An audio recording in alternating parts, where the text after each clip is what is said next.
Hello everyone, I'm Michaela Kathleen and I'm here today with my June reading wrap-up. And yes, it is another late reading wrap-up. My May wrap-up was late because of technical difficulties, and this one is late because in June I wanted to read the entire arc of a Scythe series. And it took me a little longer than a month to read this series. I didn't finish the final book in the series, The Toll, until July 5th. So a late wrap-up this month. But the first book I read in June, of course, was Scythe by Neal Shusterman, which this one was a reread. I read it last year, and then, of course, this month I reread it and completed the series. And this was one of my most anticipated reads last year.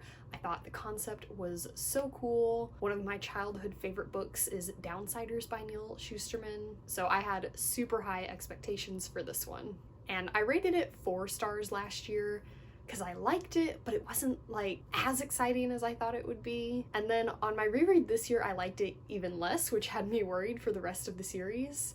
There were just some things in it that felt kind of forced to me. In this series, death has been defeated. It doesn't exist anymore, but of course that means population is getting out of control, and so there's this new job in existence of being a scythe in which you are sanctioned to kill people in order to keep population under control. And scythes are supposed to be very moral, very high-minded. They're supposed to be like the best of humanity since they have this huge responsibility. And in the first book, our 2 main characters have both been taken on to be apprentices by the same scythe, and there's this twist thrown in like halfway through the book, so spoiler alert, in which our 2 apprentices are told that the one who wins at becoming a scythe will have to kill the other one when they are ordained as a scythe.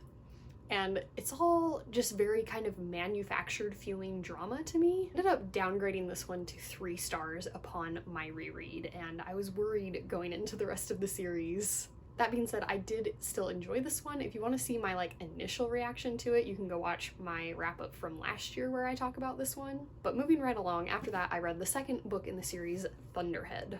And this was my favorite book in the series. I liked it a lot better than Scythe. It had a lot less of this problem of the drama in it feeling manufactured. We had gotten kind of past that plot point from the first book. I thought both of our main characters went in an interesting direction. We got a lot more look at the Thunderhead, which is this all-powerful artificial intelligence that exists in this series, and I really like the Thunderhead. It's actually probably my favorite character, so getting more of its thoughts between each chapter was really interesting, and it was interesting to see how the Thunderhead kind of works around its own rules in order to get done what it wants to get done. But I did kind of start to worry that the Thunderhead would die, because there were a lot of little vignettes where it would say, oh, these humans, what would they do without me? They couldn't possibly survive if I didn't do this, that, and the other thing.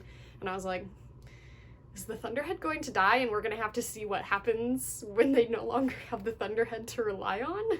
Which was a little concerning since it is my favorite character. But considering the Thunderhead is so powerful, I thought it was really strange how it has not figured out how to get humans off of planet Earth and living other places like Mars or the moon or whatever in order to accommodate population.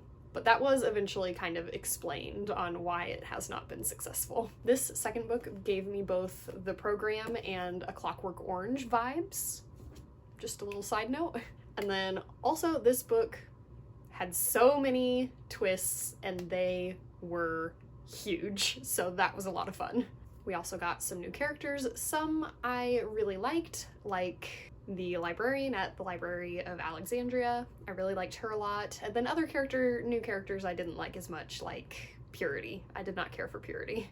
But yeah, overall this one was a lot of fun. It was really fast-paced. It had a lot of really great twists, and none of it felt forced like in the first book. This one was by far my favorite in the series. So then finally I read the conclusion, The Toll. I liked this one better than the first book, but not as much as the second one. I think just because it was a lot longer and a lot of it felt like it was setting stuff up the whole book, and so I just kept waiting for things to happen. And obviously things were happening, but it also felt like they were just building to something bigger, and I kept waiting for that bigger thing. So it was slower than the second book, and then also we got less thoughts from the Thunderhead, and as I've said, the Thunderhead is my favorite character, so getting less of the Thunderhead just kind of automatically made it a little bit less enjoyable for me personally. But in this one, my thoughts kind of changed. I went from thinking that the Thunderhead might die, which is what I thought might be setting up to be happening in the second book, to in this third one, I thought that the Thunderhead was going to kill itself. I won't note whether any of my predictions were right. Those were just kind of the thoughts that I was having as I was reading for reasons. But yeah, there is a lot going on in this book for sure. So even though it felt slower than the second one because it was quite a bit longer, there was still like a lot going on. And I do feel like it all wrapped up nicely.